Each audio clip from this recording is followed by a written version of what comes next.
774299 or 0777517742 or email musanzatv@gmail.com. Find us on Facebook at Musanza TV. Musanza TV, viewers first.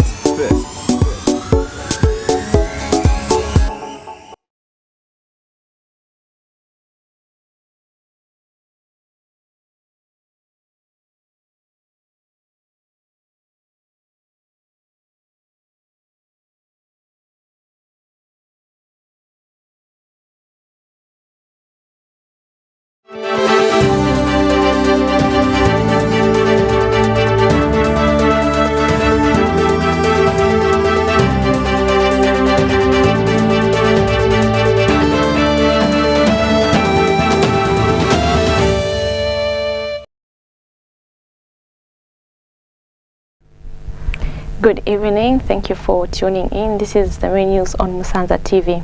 A look at the stories making headlines. CEJ welcomes the RB decision on ZESCO fees. President Hakainde Hichilema meets French President Emmanuel Macron. Police arrest Kalandana music promoter. And in international news, South African University upholds vaccine mandate despite students' hesitation. And in sports news, on police arrest Kalanda with the overwhelming response golf is receiving. Join me as I bring you the details after this break.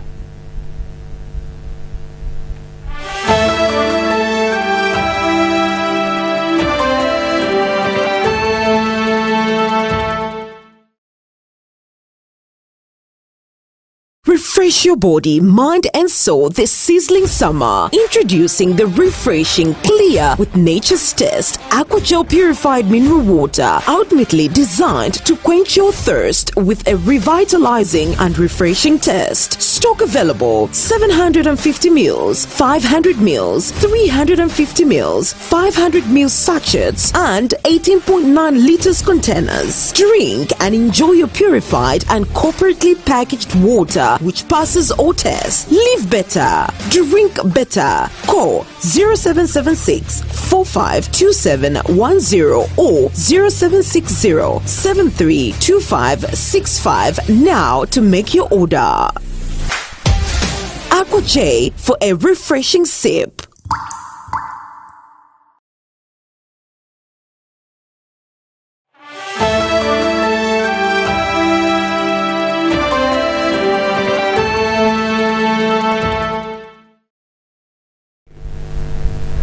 With the details, my name is Aninsango Kayuka.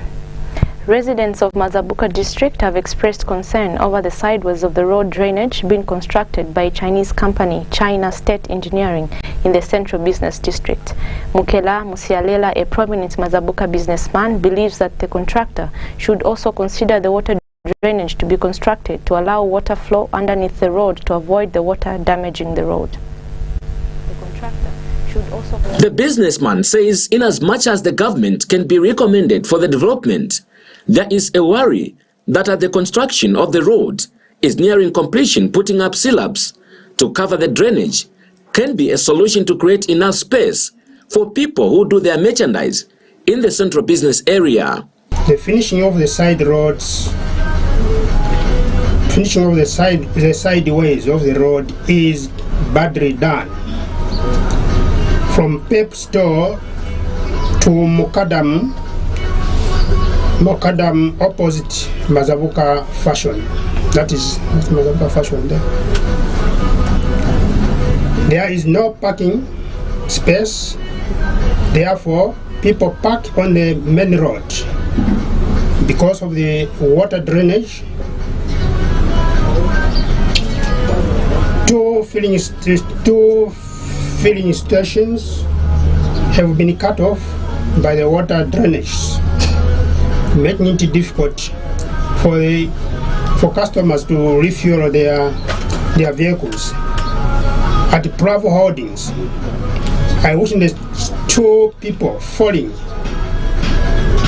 A woman lost the whole tray of eggs because of the slippery drainage.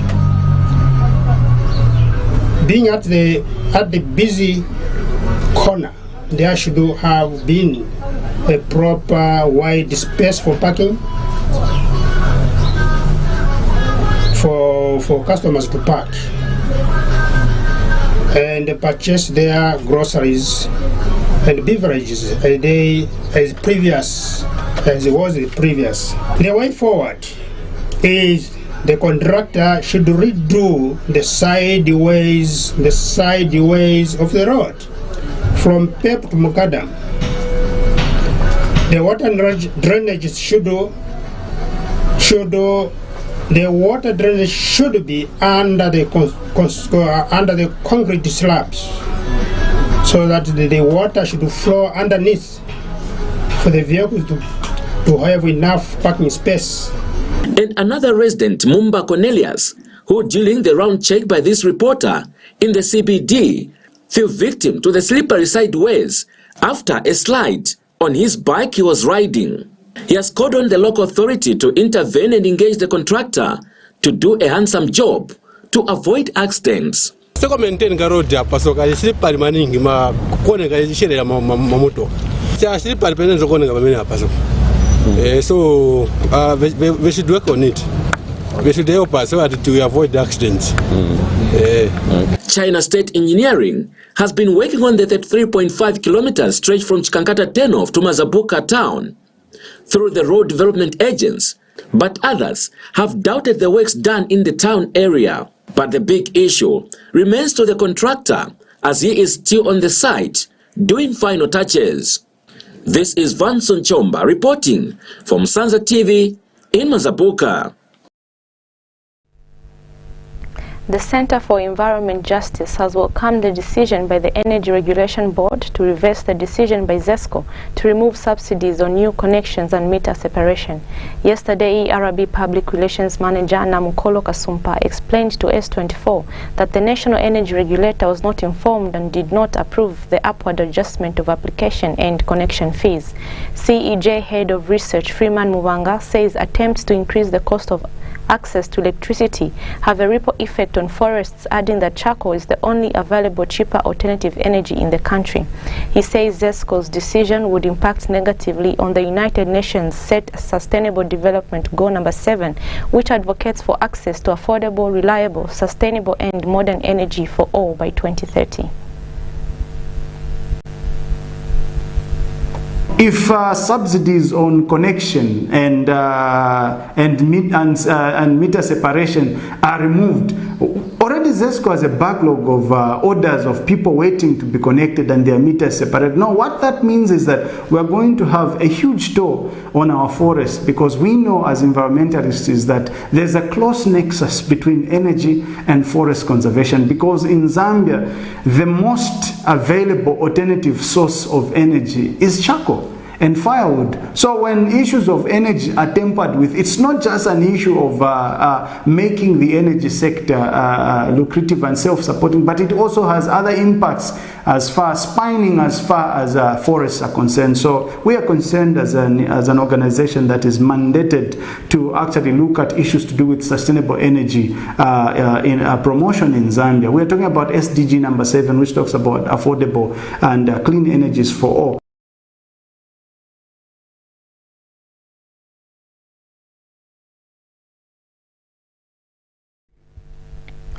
Lawyer and political activist Dr. Elias Musha has expressed optimism that the UPND administration will in time transform the country's economy. Speaking when he addressed journalists in Lusaka today, Dr. Musha charged that he has much hope in the manner President Hakainde Hichilema is managing national affairs.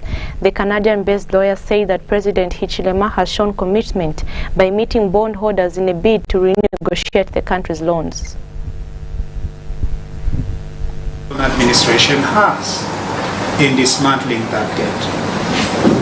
As a matter of fact, even some of the first trips that our president made, when he went to Scotland and London, when he went to the UN in New York, he did meet the people that had lent us a lot of money in order to begin the process of renegotiating the debt and get us back into repaying the debt.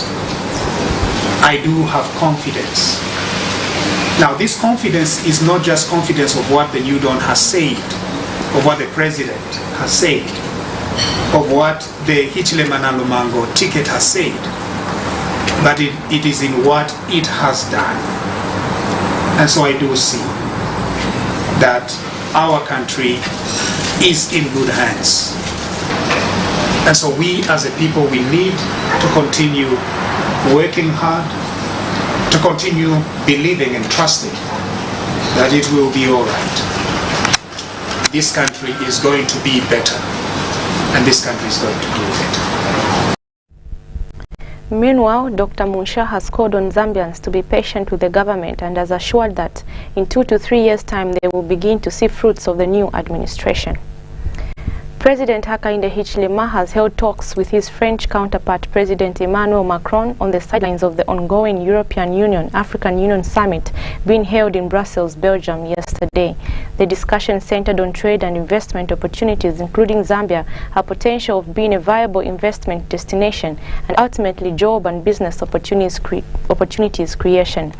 Writing on his official Facebook page, President Hichilema said that his administration is determined to deliver results for the country through continued engagement with international cooperating partners. President Hichilema reiterated that his administration is committed to creating an environment in Zambia which is conducive to developing real trade and investment opportunities. At the same summit, the head of state met the managing director of the International Monetary Fund, the president of the European Union, and the president of the European Investment Bank. Mr. Hichilema said that an annual budget is not even enough to cover debt service, and Zambia needs debt restructuring, solid investments, strong trade relations, concessional loans. Hence, international financial lenders are key players in the global economy. Police in Lusaka have arrested Walia Kalandania in connection with the offense of fraudulent registration of contractor's certificate, contrary to the National Council for Construction Act No. 10 of 2020. Details are that Mr. Kalandania, aged 47, a businessman of Lusaka's Roma Park in October 2016, with intent to deceive NCC officers, did procure registration of contractor's certificate in the names of Msochita General Contractors and Suppliers Limited by false representation. He is reported to have used the certificate to bid for tenders and was awarded various contracts by the government. This has been confirmed to the media by Zambia Police Service spokesperson Ray Hamonga today. We now take a short commercial break. Join us for more news when we come back. Stay tuned.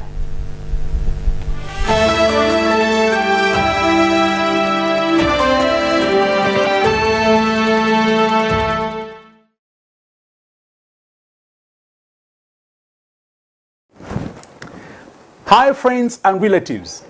Are you looking for a vibrant college in Zambia?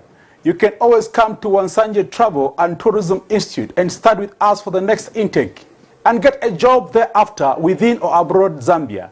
See you soon. Untitled Travel and Tourism Institute is now enrolling students for January, March, June and September intake in the following professional programs: Advanced Diploma in Tourism and Hospitality Management, ICM UK, Diploma in Travel and Tourism TVETA, Advanced Diploma in Business Studies ICM UK, Diploma in Business Administration TVETA, Advanced Diploma in Journalism and Media Studies ICM UK, and more professional courses on offer. Apply online on www.wtti.edu.zm. Buy an application form at 100 kwacha only. Come in person to Kenneth Kaunda House, Premier Hotel, 2nd floor, Cairo Road in Lusaka. Send your results on WhatsApp to 0977 603389 or call 0966 603-389. Send us an email to wtticollege@gmail.com. Take advantage of a 50% scholarship by registering with us.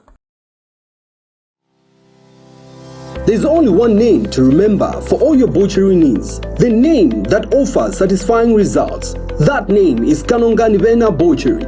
At Kanonganivena Butchery, we are the best in the following: mincemeat making, sausage making, beef cutting, and we also stock the following: T-bone, steak, beef sausage, Hungarian sausage, and all types of spices. For all your butchery needs, we supply in bulk. We are located in Nakambala, Kafue Street, in Plan 2000, Stage 2, Kabobola and Zambia Compound in Mazabuka. Contact us on 0969 813938 or 0977 493299. At Kanonganivena Butchery, cleanness is our motto and we believe in quality. For all your butchery supplies, come to Kanonganivena. We are the best. Thank you for staying with us. We now continue with the news. The Zambia Bureau of Standards will in the months to come begin engaging with stakeholders on the need to initiate the development of standards for cannabis for medicinal purposes. This follows the announcement by the Zambia National Service on the planned setup of 3 cannabis plantations in the country. ZAB's Standards Development and Training Manager Belinda Kancheya has said standards will play an important role in defining quality, safety and compliance requirements that industry will have to follow in the production process of the cannabis. Kancheya added that they are calling to the table representatives from academia, research institutions, consumer bodies, the government and indeed the private sector to come forward and help spearhead and participate in the development of these standards through technical committees. The Ministry of Agriculture in Southern Province is expecting a reduction in crop yields for various crops during the 2021-2022 season following the floods that hit certain districts. Southern Province Agriculture Coordinator Dr. Max Jombe made the disclosure after a spot check tour of flooded fields in Kalomo, Kazungula and Namwala districts. And headman Shamyumba of Chief Mungaila's chiefdom in Namwala said he lost 2.5 hectares of maize due to floods. Lawrence Kabut of Nais has details.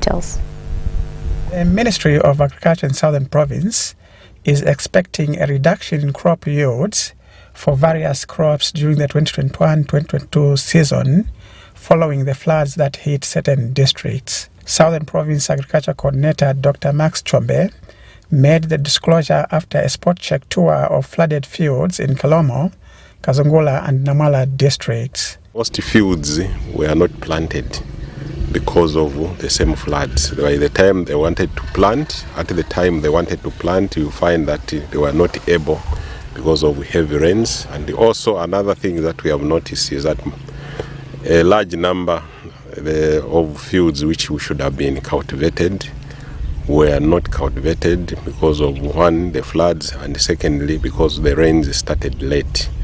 So those are the factors that will make the province not harvest as much as we normally harvest as a province. And headman Siamyumba of Chief Mungaila's chiefdom in Namwala district said he lost 2.5 hectares of maize due to floods. When we planted, we received a lot of rain, and germination of maize was poor because of water. In this area, we have a big loss. Meanwhile, Namwala Acting Crop Husbandry Officer Emmanuel Mianda implored farmers to practice smart climate agriculture technologies such as reaping with minimum soil disturbance as compared to conventional farming that is susceptible to flooding. You practice conservation farming and you reap towards the onset of the rains, then the crop will sustain and even the yields will increase. Reporting, Lawrence Kabutu in Namwala district.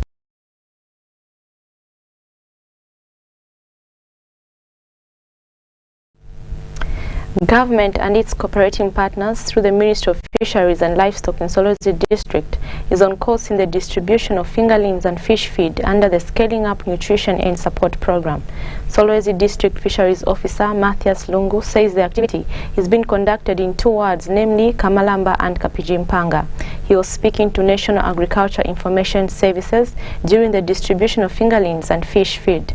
Mr. Lungu says the beneficiaries will be rendered technical support through camp extension officers from the Ministry of Agriculture. Meanwhile, a San 2 beneficiary, Prudence Piri, said the program will reduce the stunting and malnutrition levels in the district.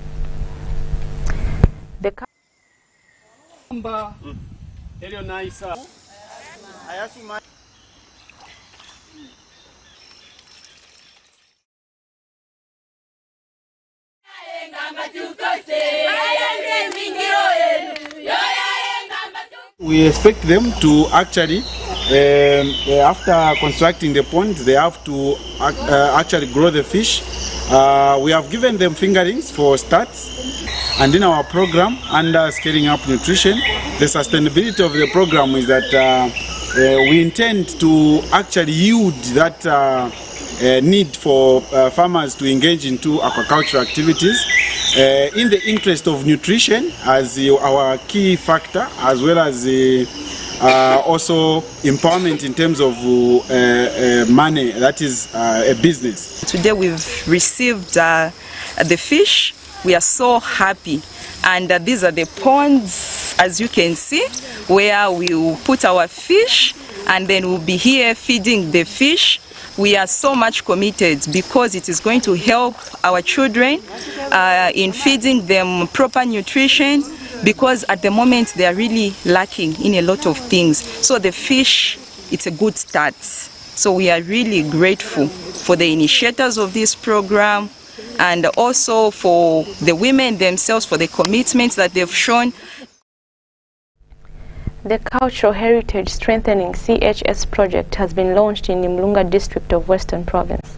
The CHS project that will run for 2 years has been funded 305,000 kwacha by Zambia Governance Foundation and Worldwide Fund for Nature, and will be jointly implemented by Keepers Zambia Foundation and Nayuma Museum in Mlunga, Nalolo and Mongo districts. Officiating at the inception of the project, Limlunga District Administrative Officer Alan Simakando thanks the stakeholders for supplementing government efforts of coming up with an initiative that would help eradicate poverty in communities and the country at large.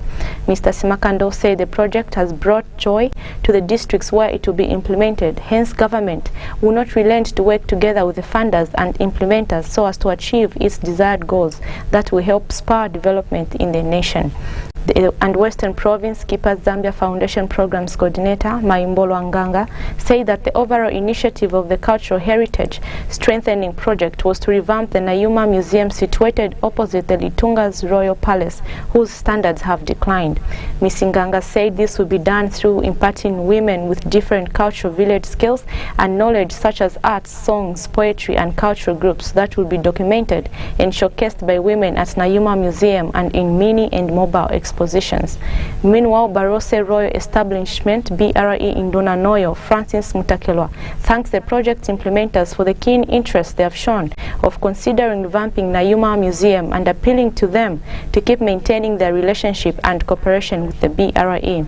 Indunanoyo added that the project should also venture into considering the prestigious Kwamboka ceremony of the Lozi people of Western Province, as the ceremony does not only attract the locals but the world at large.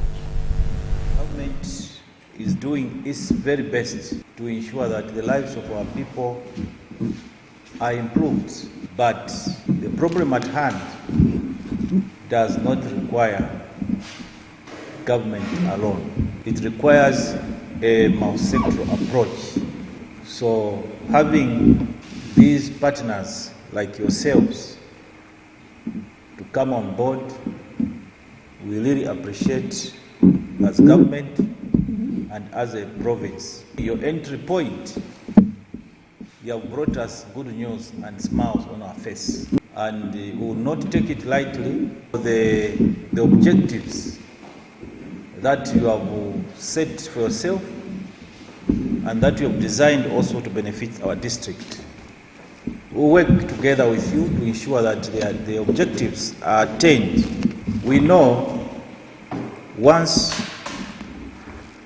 the museum under the Mlunga does better to not only bring economic benefits to the museum, but the entire district and the province at the whole. So the whole essence is to revamp the Nayuma Museum. As we can see the state of Nayuma Museum today, it has really gone down where people do not even know what Nayuma Museum is all about, what is their work, what are they supposed to do as in bringing the culture, the heritage back. So we are trying to revamp the Nayuma Museum through different skills and knowledge by documenting certain songs. There will be poetries, there will be culture groups, there will be other things that we'll be doing under the museum in order for it to revamp it. I'm very happy that you have taken more interest in seeing that the museum is one of the targets that we put in front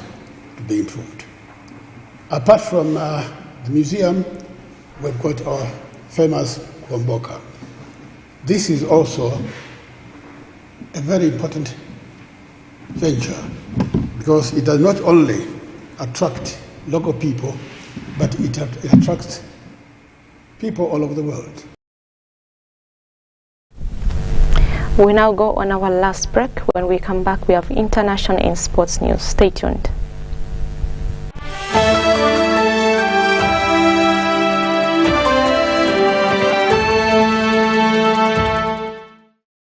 Refresh your body, mind and soul this sizzling summer. Introducing the refreshing clear with nature's test AquaGel purified mineral water, ultimately designed to quench your thirst with a revitalizing and refreshing taste. Stock available: 750 ml, 500 ml, 350 ml, 500 ml sachets and 18.9 liters containers. Drink and enjoy your purified and corporately packaged water which passes all tests. Live better, drink better. Call 0776 452710 or 0760 732565 now to make your order.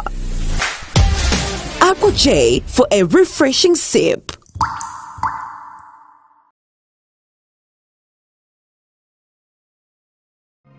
At Parigrizo Pub and Grill, passion and creativity are a signature in anything we do. We listen and serve our customers with dignities. At Parigrizo Pub and Grill, we offer different beverages like all kinds of drinks, lagers, whiskeys, and also we have a restaurant with good meals. Not only that, we also have a good accommodation and nice stage performance for the artists, and our security wing are tactful. If you're looking for a good and wonderful chilling point, don't hesitate yourself. Simply come at the Parigrizo Pub and Grill. We are located at Stone area opposite Mazapuka General Hospital along Livingston Road. For more information, you can call us on 0977 909016 or 0968 661270. Come on, come all.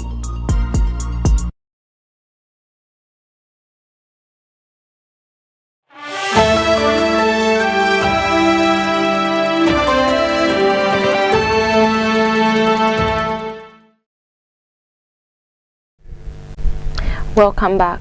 In foreign news, Wits University in Johannesburg is vaccinating students and staff on the campus ahead of the vaccine mandate starting on the 1st of March 2022.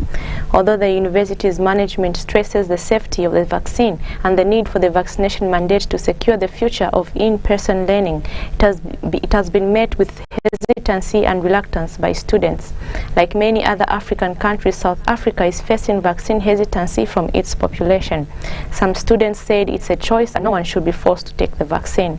With more than 3.6 million diagnosed infections and more than 96,000 deaths, South Africa's pandemic toll is the highest on the continent.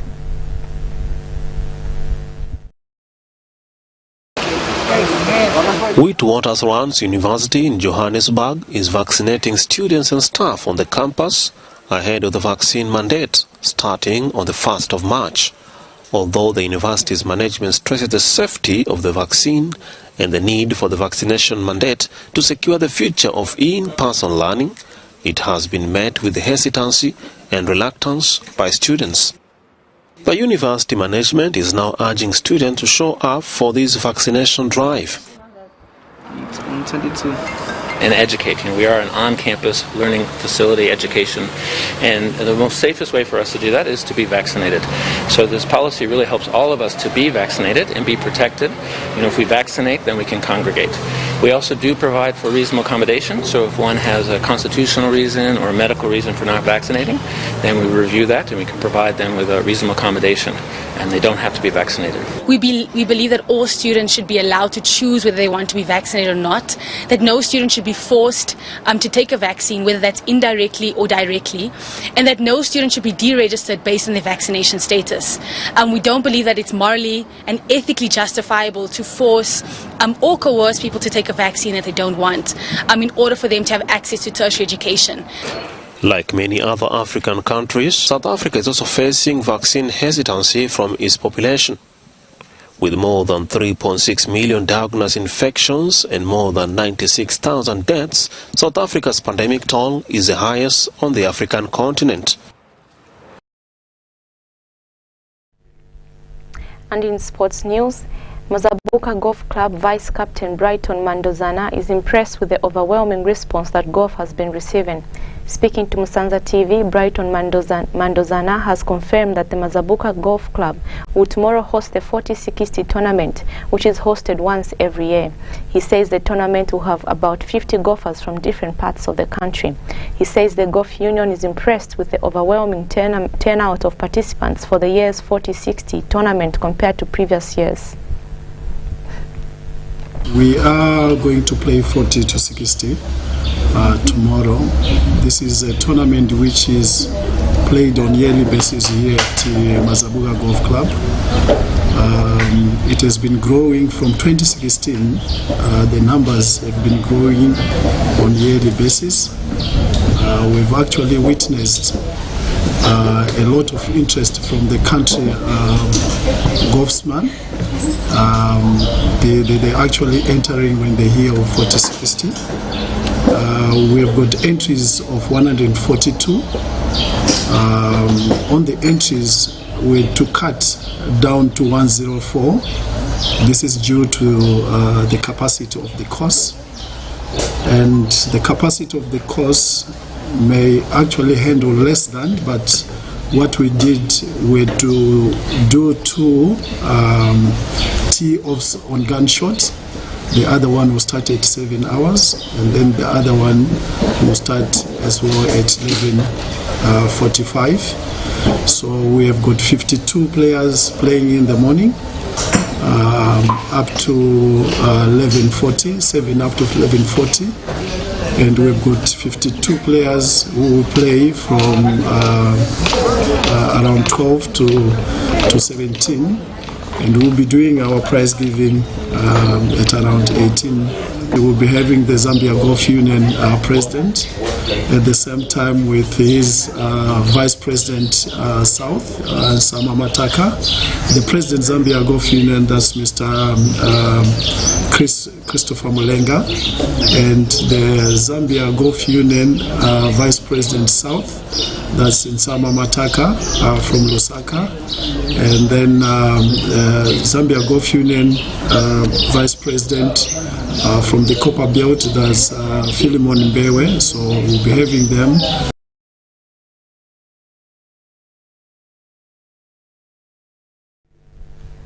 Still in sports, Manchester United interim boss Ralph Rangnick says reports of a rift between captain Harry Maguire and Cristiano Ronaldo are absolutely nonsense. A story in the Mirror said the pair were embroiled in a power struggle over the club's captaincy. Maguire was handed the captaincy by former boss Ole Gunnar Solskjaer 2 years ago, but the report suggests his authority has been undermined by 37-year-old Ronaldo's return. The England defender responded on social media to say the report was not true, and he and his teammates are united and focused on Sunday's game at Leeds United. Rangnick said he was only recently made aware of the rivalry between Manchester United and Leeds and is looking forward to playing at a full Elland Road. That sporting item wraps up tonight's main news, but before we go, a quick recap of the stories that made headlines. CEJ welcomes ERB decision on ZESCO fees. President Hakainde Hichilema meets French President Emmanuel Macron. Police arrest Kalanda music promoter. And in foreign news, South African University upholds vaccine mandate despite students' hesitation. And in sports news, Mazabuka Golf Club is impressed with the overwhelming response golf is receiving. That's all we had for you tonight. Do join us tomorrow for more news at the same time. From me, Anisa Nkayuka, and my transmission controller, Warren Indao, it's good night.